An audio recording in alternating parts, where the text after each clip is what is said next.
Yan. Ito yung mga bisita ko. Nag-aantay ng pagkain. Nilutuan ko sila ng sotanghon. Dalawang sotanghon to. Tapos isang tapos isang tali na mga 10 pirasong tali ng bunga ng malunggay. Gawa ko soup. Tapos ilagay ko sa 3 takal na bigas. Isang araw, 2 ganito ginagawa ko umaga at saka gabi. Dati, 3 times a day. Kasi hindi na kaya ng budget. Masyadong magastos sa bigas. Ganda yung bigas nila, oh. Kung ano yung bigas namin, ganun yung bigas nila. Kaya ang ganda ng balahibo.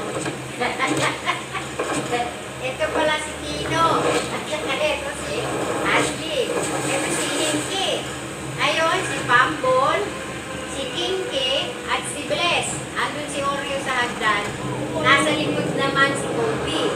Bali, ano na lang sila, 8. Kasi 9 na. Namatay na yung iba. Mga favorites kong malalaking aso, ano na lahat. Nasa likod na. Oh, meron na ako ditong ano. May buhay na mano na dito.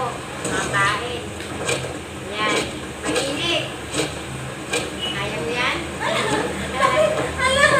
Gulay. Gusto niya, gulay. Lagay na sa plato niya. Lagay na. Yung plato na lang niya. Ito mainit pa eh.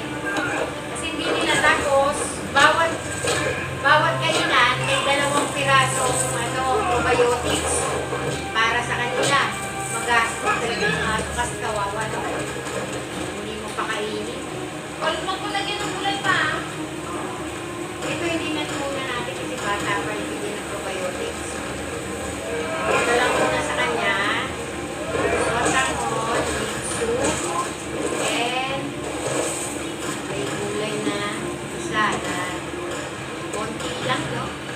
Okay na yan. Isa pa. Konti lang. Ayan na. Konti lang. Pero ito mga haragan, nagdadalawang takal. Kain siya. Pa! Ito sa'yo mo!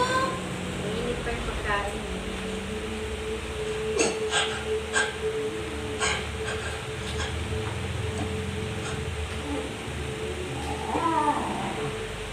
Gising ka na ba?